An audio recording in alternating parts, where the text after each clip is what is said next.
All right. We are validating the stream. Okay.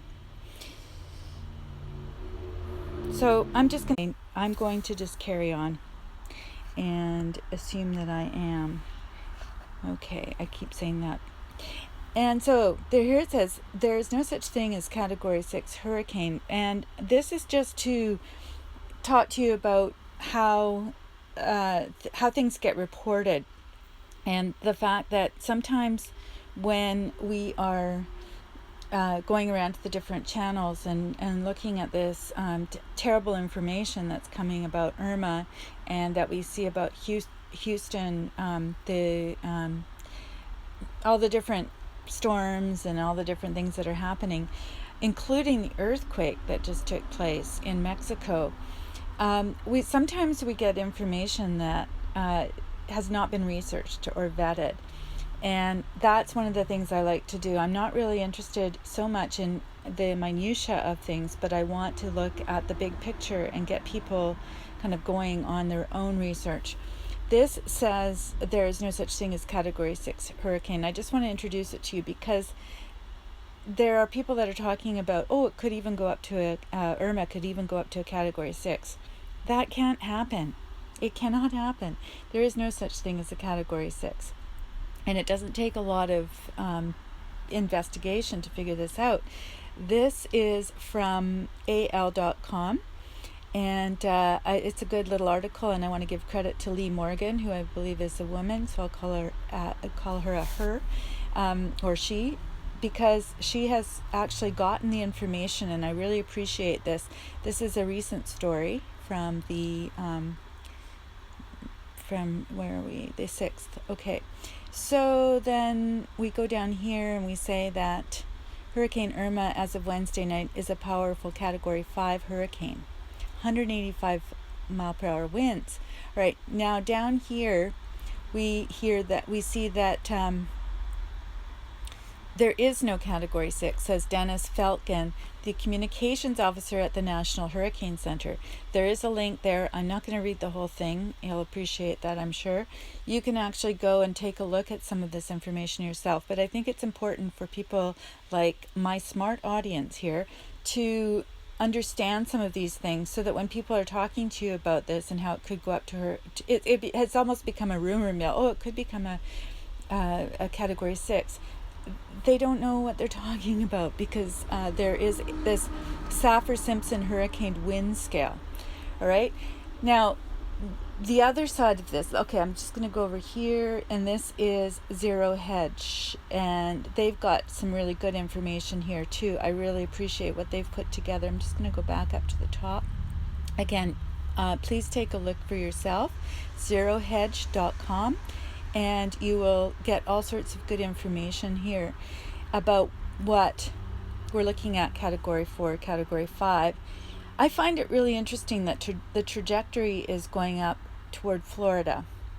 And I'm always looking for patterns, just as weather people are. They're looking for weather patterns.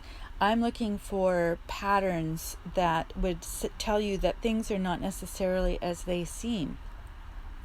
Now, I find it kind of coincidental that we've got Debbie Wasserman Schultz in this district in Florida. We've got all sorts of things, the voter fraud case that has been kind of sidelined a little bit, but Jared and Elizabeth Beck are still on the case, and they are still going to continue with that. As I understand it, they're going to continue with that fraud case, which basically has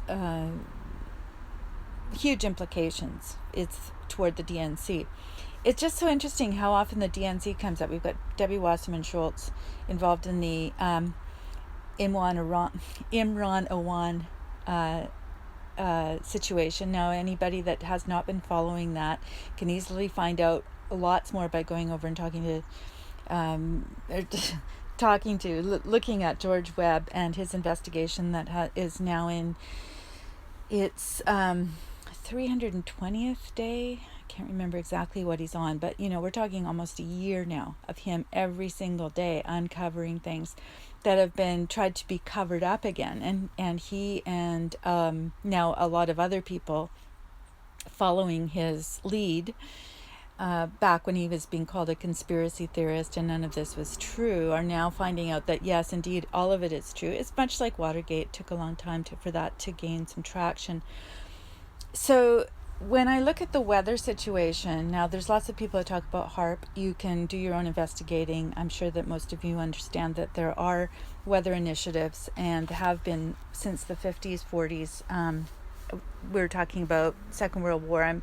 Nikola Tesla was talking about it way back, because the directed energy that he was talking about has now become a directed energy weapon that, of course, now North Korea is threatening to use. I just see this confluence of events.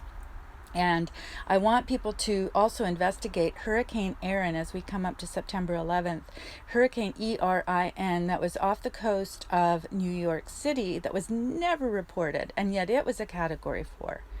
Category 3, Category 4, but when it was coming in and threatening the East Coast residents, which constitutes like 38 million people on the East Coast of the United States, nothing was said.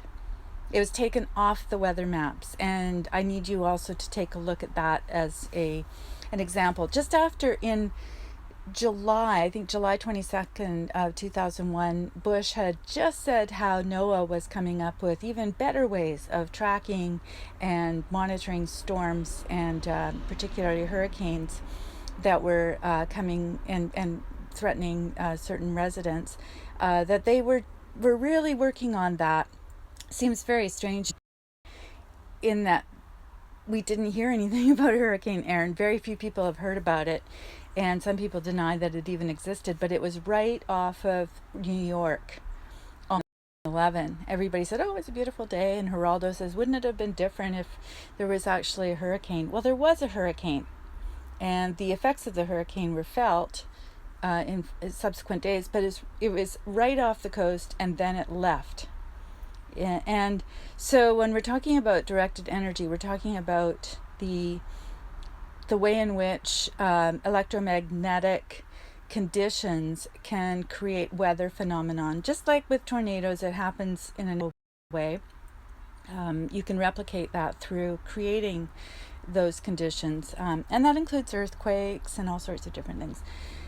So here's my theory, and I'm putting it out there for people to ponder, that these events do not act independent of one another, and they're not coincidental. And I look at the Clinton Foundation and how Charles Ortella is coming out with new information about that huge criminal behavior. Some people will call it a scandal. It's not a scandal. It involves child trafficking. It involves weaponry. It involves directed energy weapons. It involves so many different activities under the auspices of a